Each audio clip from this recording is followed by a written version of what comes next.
Yo, welcome back, everybody. My name is Big, Black, and Beautiful. You can also call me Triple B, what my friends call me. And I consider you all my friends. I saw the last video. It didn't get much traction, but I saw 52 views on there. That must mean that some of y'all at least wanted to see what my picks were. Or maybe just clicked on the video by accident. Either way, I hope you're back. If you're not, welcome here. We go over these fights once a week if I can make it. And this is one of those weeks, man. I've seen a lot of criticism on the card. Look, I put it to my boy Mark like this: the Pistons and the Hornets have to play each other at some point. You can't always have bangers, guys. This is where a future champion could pop up. This is where the McGregors of the world, although I don't think he fought on a card this horrible, this is where they could find out that they're just the one, man. We could see something crazy. Or it'll be terrible, like we're predicting it to be. And it probably will be, y'all. Listen, like I said, Hornets, let's go Bobcats, actually. Bobcats had to play the Pistons back in like '08. I mean, sometimes you have to fight through these if you're a real fan to go see the good stuff later. And we're going to get some good stuff at 314. But for now, let's focus on Fight Night. Vettori Dolidze 2. Man, let's start off with this main event. I always start off with the main event. We'll go down there. Y'all, we saw this one before, and it was a decent fight. These guys are relatively, as far as middleweight goes, high level. What you have is two guys who really can grapple. Vittori more so against the cage. Dolidze has a bit better middle of the cage wrestling. But when these two fight, it cancels out. Last fight, I think there might have been two takedowns landed. I'm pretty sure, maybe. It was not a very wrestling heavy contest, and that is why once again I'm picking Vittori.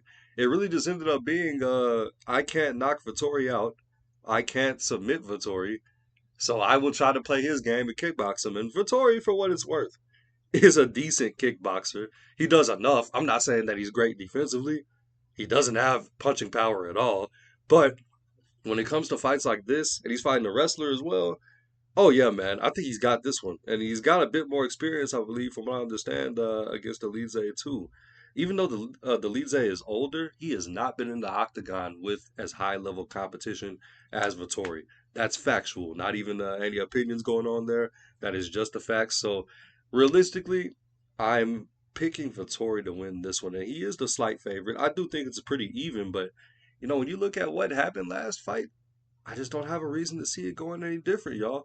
I mean, what really could have changed in between now and then? A new fold in Dolidze's brain? Sure, maybe, but no, I don't think that gets him the win here.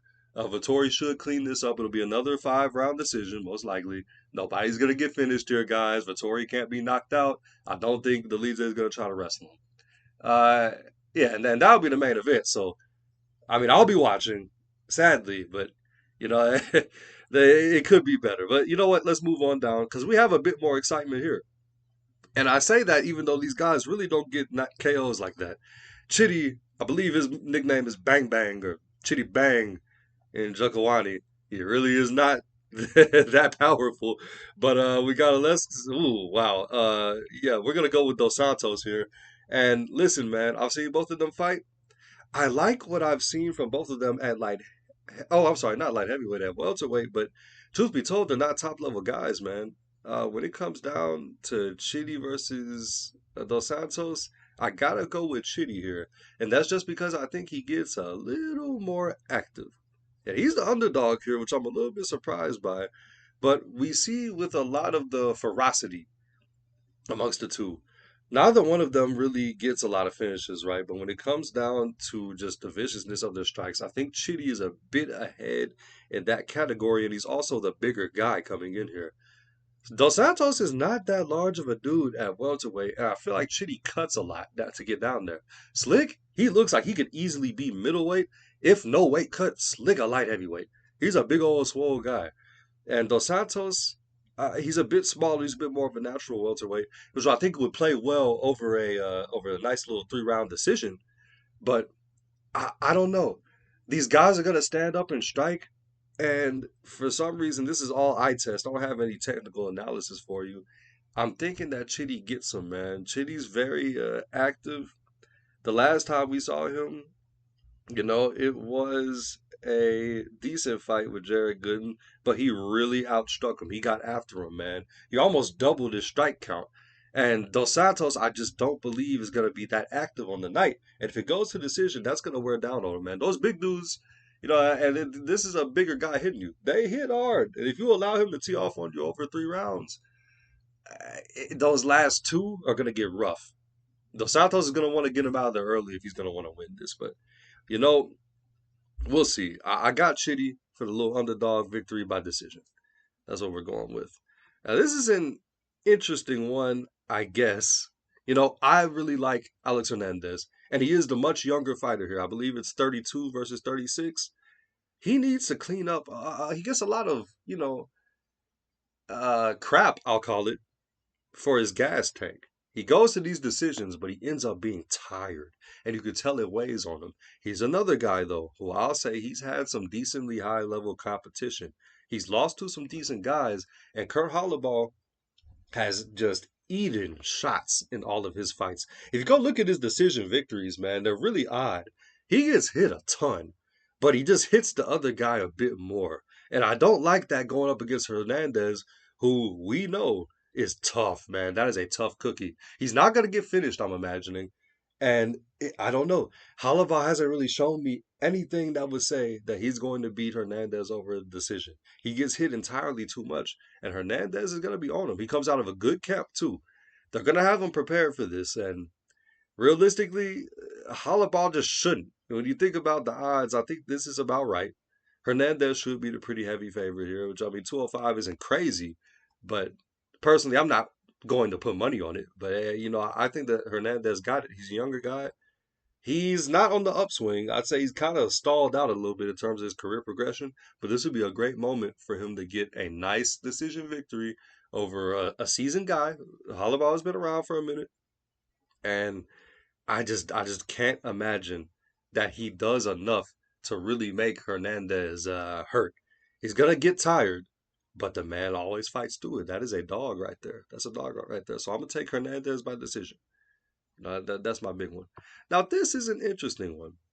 Neither one of these guys has ever impressed me really with much. Damon Blackshear is a bit inconsistent, man.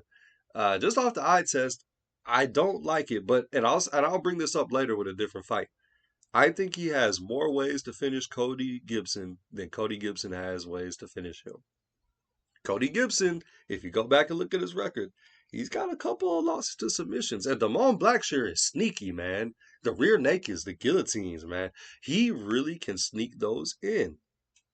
And I don't know. It looks like Cody just is going to be out of his depth here, man. I don't see why either person would really leap out to you.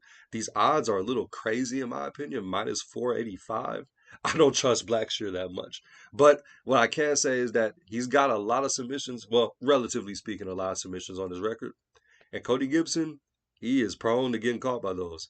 So you put two and two together. If we just had to make an educated guess, I'm a big fan of picking Damon Blackshear here to go ahead and get that sub victory. And the odds on it are probably crazy. I haven't checked the odds for it, but I bet you they're good.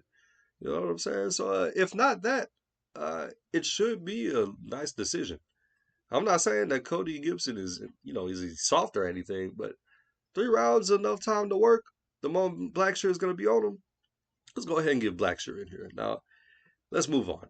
The next one, can I be real with you guys? Can I be completely honest with you? I have not watched either one of them really fight. I'll just be real. I've seen the knockout. That head kick from DR. Woo-wee. That was a nasty head kick. He's coming out of Kazakhstan. I like that. He's a little pudgy. But you know what I'm saying? The last time we saw Ribeiro, Ribeiro, it was a very closely contested decision over a guy who, I mean, really isn't like that. So when it comes to ones like this, and I don't know who to pick, I always pick the guy who I haven't heard of who's making his debut, who's only 27, a big old dude. I see the knockout. This is just a wild guess. I'll just take him. I have no idea how these dudes fight, if I'm being honest with you. I'm just being real. But, I've seen the highlights. Looks fun. Let's go ahead and pick DR. That's all I got on that one. We're gonna keep that one nice and short. This is another one, man. This guy is new. Kevin Vallejos. I love me some Argentinian fighters. Shout out to the Argentine Dagger. They got really nice guys over there. I don't know what the camps are looking like, but Sing Woo, uh, he is a bit different here. He's a bit bigger. That was one of the first things that leapt out to me. If we can go ahead and zoom in here, the first things that leapt out. This is a big guy, and I can't remember. Let me see if I can zoom out here. What is this fight being contested at? It's being contested at 145. That is a big 145er right there. And this guy over here is known for getting knockouts, it would appear. That's just what I've heard from him. Now, listen, I think he's taking this out of his natural weight class. He's got to cut down a bit more, but I would imagine that Singwoo is or Sungwoo is already cutting quite a bit. That's got to affect his chin, man. You'd have to think that it makes you chinny at a certain point. And I don't know. He's definitely the younger guy here. So, and I don't mean Singwoo. I mean Kevin. There's about a 10-year age gap. He's gonna come in a lot bigger, but at 145, man, and this guy's gonna have a Kevin. I mean, he's gonna have an easier time making weight. Choi over there is a big dude who's cutting all this weight. I don't like it. I think he might get wobbled, beat around the octagon, and it might be in the first round. Who knows? But I don't like it for him, man. I'm not really, super stuck on this one. Of course, with the young guys, you never know, especially when it's a Dana White Contender Series prospect. It just gets a little crazy. But we've seen Choi get knocked out in his last fight too. So realistically, I don't feel bad about picking Kevin here, even if I haven't seen him, man. This is what the odds and numbers are telling me. Now, this is one I find interesting. And I want to hate on this fight, y'all. I really do, because I don't like Waldo Cortez Acosta. He a bit of a sloppy heavyweight. But I tell you what's not sloppy, those hands and feet. For some reason, every time this guy fights, he runs up the strike count. He's not gonna KO you in one shot, man. And he's not gonna grapple you. But he has, for some reason, hands. I don't know why.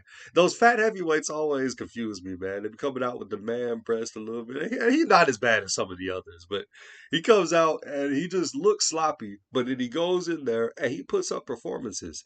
I cannot hate on a man who's going to come out here and actually strike. Granted, I've never really seen one of his fights and just seen, wow, wow, this is great, man. I love this fight. This is awesome. I've never said that before in my life. But he does tend to put a number of strikes on people. Ryan Spann, and this is what I said I'm going to bring up again, has way more of a variety of ways to finish Waldo Cortez Acosta. And that is why I'm picking him. I'm going to go ahead and take him. He's a slight underdog. Give me Ryan Spann by sub. I think Ryan Spann wins by sub or decision because he's going to try to come out here and wrestle if he's smart. He relied on his hands at light heavyweight because he's a big dude. He is a large guy, man. I mean, we're here. We can go ahead and pull it up too. Let's go take a look at it. Oh, he's 6'5". I'm not saying that he's any bigger than old boy over here, but I mean, realistically, he's gonna come in more shape. He's probably gonna look gigantic in heavyweight, y'all. I would like to think that he can wrestle this guy. Cortez Acosta does not really wrestle like that, and I think that's gonna be a big difference maker in here. We get a nice little club and sub, maybe. Because we know that Ryan Spann has power. He just doesn't always pull the trigger. I mean, we saw that in the Anthony Smith fight. Uh, eh, the hands are decent. He fights calculated, maybe a bit too calculated at times. So I think when it comes here, you got Cortez trying to come at him. The smart thing to do would be to stifle that with wrestling. Because Cortez likes to run that strike count up, man. You don't want to hang in there with him. He's not going to KO you, but you could lose a very embarrassing decision if you decide not to grapple. And I think that Span personally has the finishing ability to go ahead and get him on the ground and get him out of there. That's what I'm thinking. Maybe not in the first round. It might take a little bit. Second and third, I think Span gets him out. Now this is another one. I don't really know much about these guys, y'all. I'll just be real. I haven't really seen Mr. Yu over there on the left fight. And when it comes to AJ Cunningham, he's another guy that, okay, listen, you're in the UFC. It's a great accomplishment. I love you, man. You got pieced up by Ludovic Klein last time I saw you, and that's the only time I ever saw you. So what am I supposed to think, right? We got Mr. U over here with a minus 600 favorite. Realistically, I've heard he wrestles a lot. That's what I'm hearing. When you got a wrestler that's a heavy favorite, he's probably just gonna wrestle hump him all the way to victory. Cunningham, if you're better than what you were in the Ludovic Klein fight, please show me.